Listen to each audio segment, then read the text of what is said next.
Hello नमस्कार दोस्तों, कैसे हो आप सभी। आशा करता हूँ कि बढ़िया होंगे और बढ़िया अच्छे से तैयारी कर रहे होंगे। देखिए मित्रों, जिस प्रकार से अपन आरबीएससी की किताबों का अध्ययन कर रहे हैं, 7th क्लास की और 6th क्लास की आरबीएससी के इतिहास का पार्ट अपन ने पढ़ लिया है। आज अपन जो पढ़ने जा रहे हैं वो है 8th क्लास की इतिहास शुरू करने जा रहे हैं। देखिए मित्रों, जो मित्र अपनी तैयारी लगातार जारी रख रहा है, मतलब जो अच्छे से तैयारी कर रहा है, तो देखिए यकीन मानिए उनका सिलेक्शन पक्का है।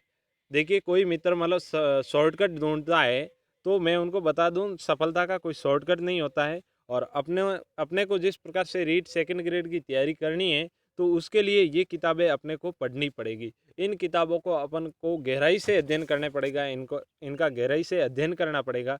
तो इन बात को ज़रा नोट कर लीजिएगा। और जो मित्र मतलब वीडियो को पहली बार देख रहे हैं, तो उनको मैं ज़रूर कहूँगा कि चैनल पर पीछे मैंने 6 और 7 की जो इतिहास करवाया है, उनका अगर पूरे वीडियो नहीं देख पाओ, तो उसमें आपको लिखा हुआ मिलेगा महत्वपूर्ण प्रश्नोत्तरी। जो प्रश्नोत्तर वाले वीडियो है ना, वो आप ज़रूर देखिएगा। उनमें बहुत बहुत बेनिफिट है, उसमें बहुत सारी मेहनत लगाई हुई है। तो इन बात को ज़रा थोड़ी ध्यान में रखिएगा।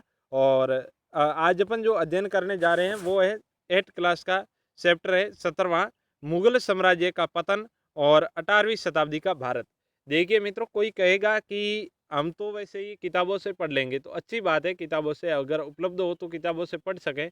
अगर पढ़ने से अच्छा एक अपन खुद पढ़ते हैं, एक कोई और पढ़ाता है, तो उसमें बहुत सारा अंतर होता है, ये आप खुद जानते हैं।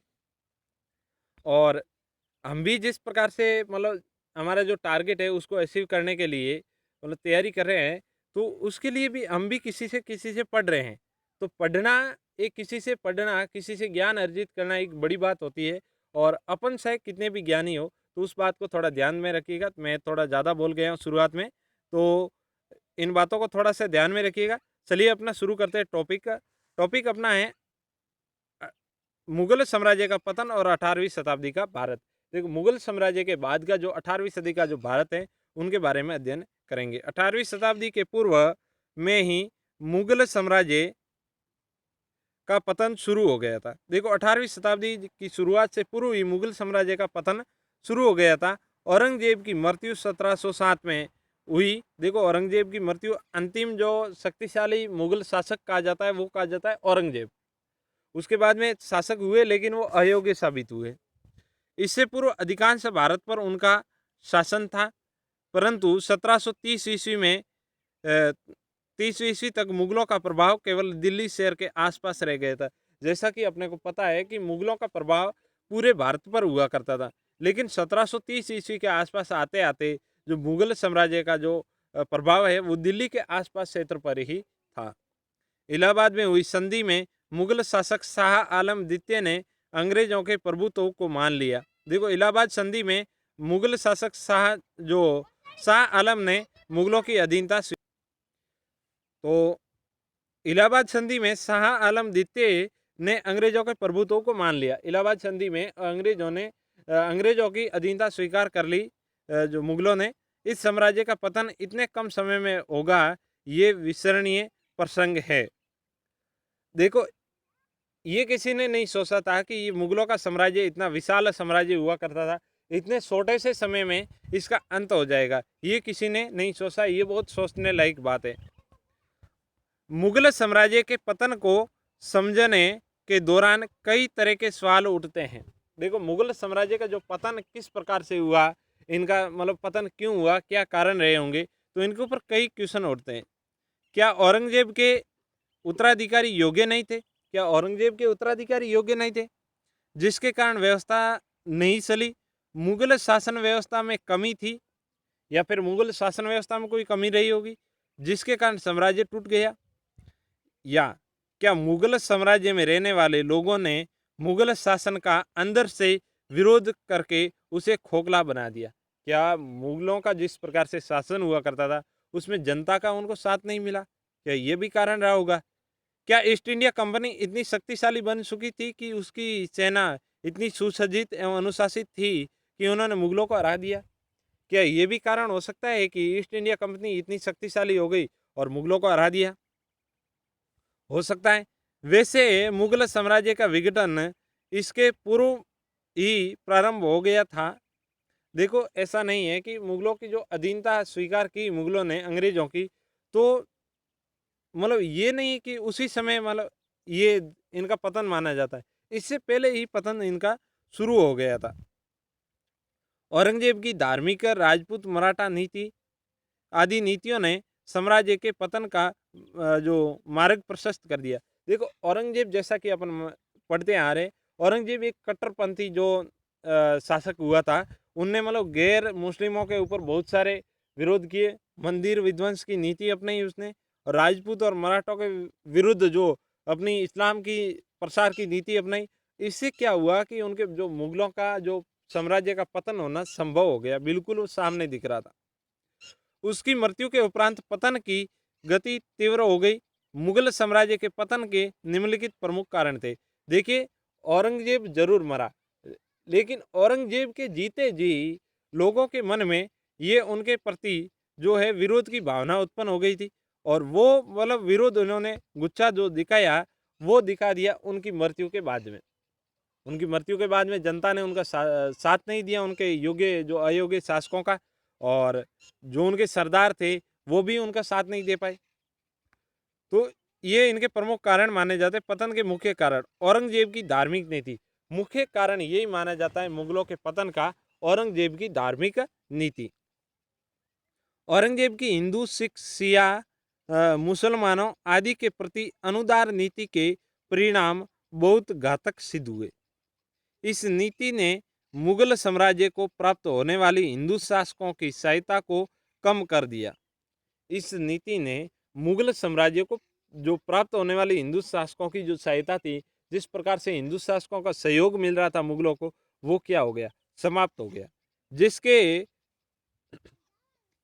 बल पर पूर्व में मुगलों ने अपना साम्राज्य विस्तार किया था। देखो, जिस बल पर, जिस हिंदू शासकों के बल पर मुगलों ने अपने साम्राज्य का विस्तार किया गया था, उनका ही साथ मिलना कम हो गया। इस नीति के कारण जाट, सतनामियों तथा सिखों ने भी मुगलों का विरोध किया, तथा मराठों ने स्थानीय शक्तियों को संगठित कर विशाल साम्राज्य को स्थापित करने में सफलता प्राप्त की। इस नीति के कारण देखो, मुगलों जो औरंगजेब की इस नीति के कारण जाटों ने, सतनामियों ने, सिखों ने मुगलों का क्या किया, विरोध किया। मराठों ने स्थानीय शक्तियों को संगठित कर विशाल साम्राज्य स्थापित करने में सफलता प्राप्त की। जिस प्रकार से मराठा पहले एक छोटे से साम्राज्य पर शासन किया करते थे, वो इस मुगलों की कमजोर जो इन नीति का फायदा उठाते हुए उन्होंने भी क्या किया, अपने साम्राज्य का विस्तार कर दिया। शिवाजी ने मराठों में राष्ट्रीय भावना इस प्रकार भरी थी कि औरंगजेब अपनी समस्त शक्ति लगा देने पर भी उसे दबा नहीं सका। जिस प्रकार से मराठा शासक हुए थे शिवाजी, शिवाजी ने मराठों के प्रति देशभक्ति की ऐसी भावना भर दी थी कि मुगलों की सारी सेना खपा दी जाए तो भी मराठाओं के सामने वो कम पड़ जाती थी। मराठों से प्रेरणा लेकर उत्तर भारत के शासकों ने मुगलों का प्रतिरोध किया। देखो, मराठों से प्रेरणा, जिस प्रकार से दक्षिण में मराठा विरोध कर रहे थे, उसी प्रकार उत्तर भारत के जो शासक हुआ करते थे, राजपूत शासक, उन्होंने भी क्या किया, मुगलों का प्रतिरोध किया, उन मुगलों का विरोध किया। पेशवाओं के समय में तो मराठों की शक्ति इतनी बढ़ गई थी कि उन्होंने दिल्ली के मुगल बादशाह को अपने हाथ की कठपुतली बना दिया। देखो, पेशवाओं के समय जिस प्रकार से मराठा पेशवा थे, उन पेशवाओं के समय मराठों की शक्ति इतनी बढ़ गई थी कि जो दिल्ली में दरबार में जो भी शासक बैठा करता था, वो मुगलों की जो मराठों की सलाह के बगैर कोई काम नहीं करता, कोई कदम भी नहीं उठाता। मतलब मुगलों मराठों के हाथों की एक कठपुतली बना दिया था। मराठों की शक्ति के उद्भव को मुगलों के पतन का प्रमुख कारण माना जाता है। देखो, मुगलों के पतन का प्रमुख कारण तो यही माना जाता है, एक तो औरंगजेब की धार्मिक नीति, दूसरी मानी जाती है कि मराठों की उस समय शक्ति बहुत बढ़ गई थी। साथ ही आगरा तथा भरतपुर के इलाकों में जाटों ने मुगल सरकार को मानने से इनकार कर दिया। मुगल सरकार को मानने से क्या कर दिया, इनकार कर दिया। पंजाब में बंदा बहादुर के नेतृत्व में सिखों ने अपने आप को स्वतंत्र घोषित कर दिया। देखो, पंजाब में बंदा बहादुर के नाम से सिखों ने क्या कर दिया, उनके नेतृत्व में अपने आप को स्वतंत्र घोषित कर दिया। मुगलों की जो है, मुगलों से स्वतंत्र घोषित कर दिया अपने आप को। और अलवर भरतपुर में भी जाटों ने क्या कर दिया था, सूरजमल वगैरह इधर थे, तो इन्होंने भी जो इनकी मुगलों की जो सरकार मानने से क्या कर दिया, इनकार कर दिया। बंदा बहादुर तो अलग से सिक्का भी चलाया। बंदा बहादुर ने क्या किया, अपना अलग से जो करेंसी भी चला दी, उन्होंने अपनी अलग से मुद्रा भी चलाई। मुगल शासकों का इतना प्रभाव नहीं था कि इन विद्रोही शासकों को स्वतंत्र होने से रोक पाए। देखो, मुगलों के जो जो उत्तराधिकारी हुए, उनके पास इतना पावर नहीं था कि ये इनको रोक पाए, मतलब इनको रोक नहीं सके ये। मुगल शासकों की अयोग्यता, आगे मुगल शासकों की अयोग्यता। देखिए, दूसरा कारण, मुख्य कारण ये भी है कि मुगलों के जो उत्तराधिकारी हुए उनकी अयोग्यता साबित हुई, वो अयोग्य साबित हुए। औरंगजेब के बाद समस्त मुगल शासक निकम्मे और विलासी थे। उनके जो औरंगजेब के बाद जो भी मुगल शासक हुए वो क्या थे, मतलब विलासी थे, भोग विलास करने वाले थे। तो ये भी एक उनका कारण रहा है पतन का। उनकी अयाशियों ने उन्हें अकर्मण्य बना दिया। उनकी अयाशियों ने उन्हें क्या बना दिया, अकर्मण्य बना दिया, मतलब बिना काम का बना दिया। इसी से उनकी वीरता और साहस में कमी आई। देखो, विलासितापूर्ण जीवन जीना, ये शराब वगैरह पीना, ये देखो मुगलों की एक बड़ी कमजोरी थी। तो इन विलासितापूर्ण जीवन से उनकी वीरता और साहस में कमी आ गई। ये नैतिक पतन उनकी पराजय का कारण बना। ये जो नैतिक पतन, उनकी जो नीतियां थी, उन नीतियों के कारण इनकी पराजय मानी जाती है, इनकी हार मानी जाती है। अगला कारण है अमीरों सरदारों का पतन। शाही परिवार के सदस्यों के साथ साथ उनके अमीरों का भी पतन हो गया। वे विलासी जीवन व्यतीत करने लगे और वे अपने स्वार्थ के लिए आपस में गुटबाजी कर लड़ने लगे थे। अमीर अयोग्य और चरित्रहीन हो गए। उन्होंने अपने राज्य में किसी भी प्रकार की चिंता नहीं थी, उन्हें अपने राज्य में किसी भी प्रकार की चिंता नहीं थी। देखिए मित्रों, एक कारण होता है, जिस राज्य में जो राजा होता है वो अगर विलासी होता है, वो अयोग्य होता है, तो जनता, मंत्री, पीछे काम करने वाले व्यापारी वर्ग सभी क्या हो जाते, सभी अकर्मण्य हो जाते, बिना काम के हो जाते सभी। तो राजा विलासी होने के कारण उनका जो व्यापारी वर्ग था वो भी क्या हो गया, मतलब विलासी हो गया। उनको राज्य से कोई लेन देन नहीं थी।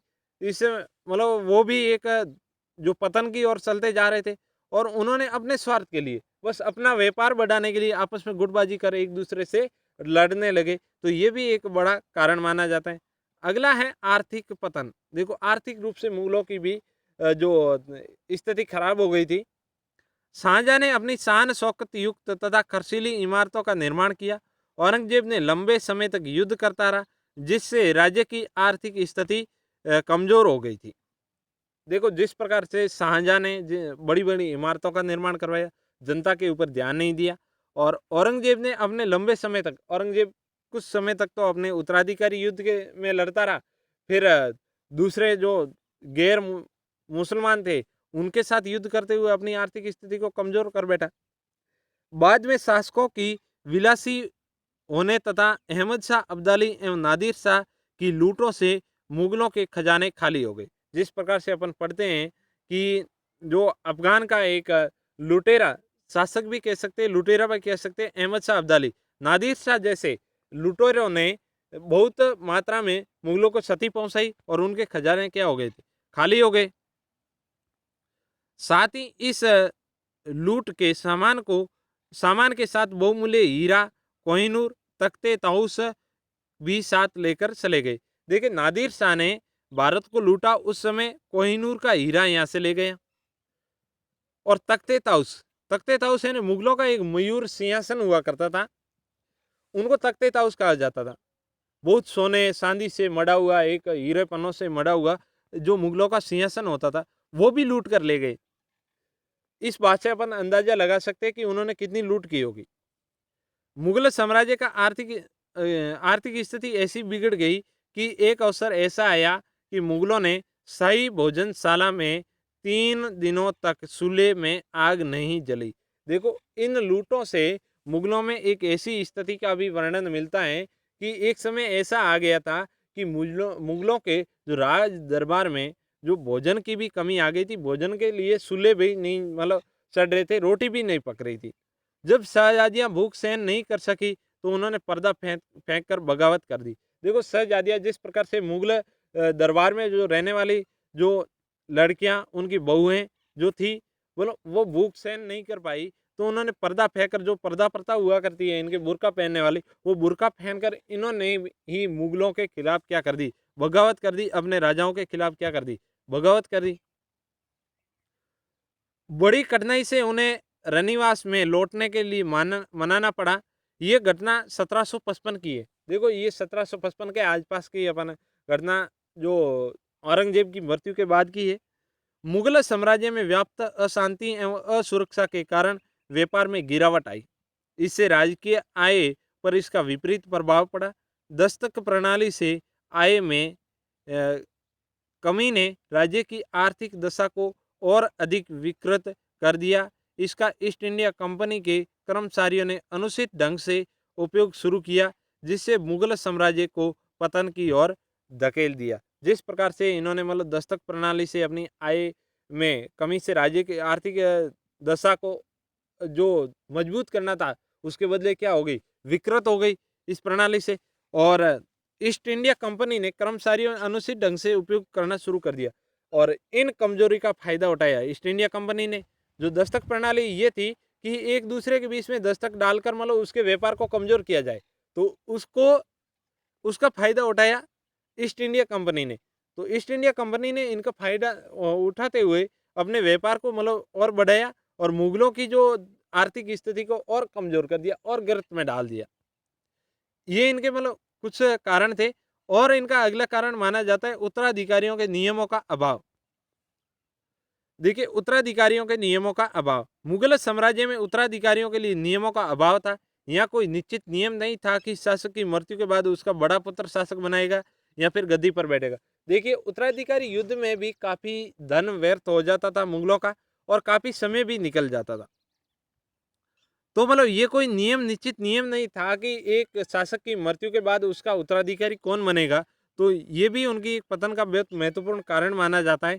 इसका निर्णय तलवार के बल पर होता था। देखो शासक कौन बनता था मुगलों में, जो मतलब जिसकी तलवार ज़्यादा मतलब सेना ज़्यादा मजबूत होगी, वही शासक बनता था। इससे राज्य को बहुत हानि पहुंचती थी, राज्य को भी बहुत हानि पहुंचती थी।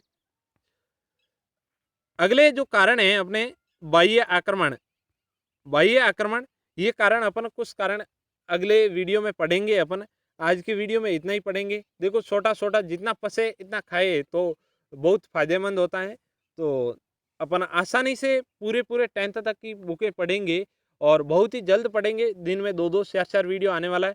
और एक बार मैं फिर आपसे गुजारिश कर दूं कि आपने अभी तक हमारे यूट्यूब चैनल को सब्सक्राइब नहीं किया तो प्लीज़ चैनल को सब्सक्राइब जरूर कीजिएगा और नोटिफिकेशन जो को बेल को दबाओगे तो आपको जो भी सूचना होगी, मैं जैसे ही वीडियो अपलोड करूंगा तो आपको मिलता रहेगा। तो इस बात को विशेष ध्यान रखिएगा और दोस्तों के साथ शेयर भी जरूर कीजिए। मिलते हैं अगले वीडियो में, जब तक के लिए जय हिंद, जय भारत।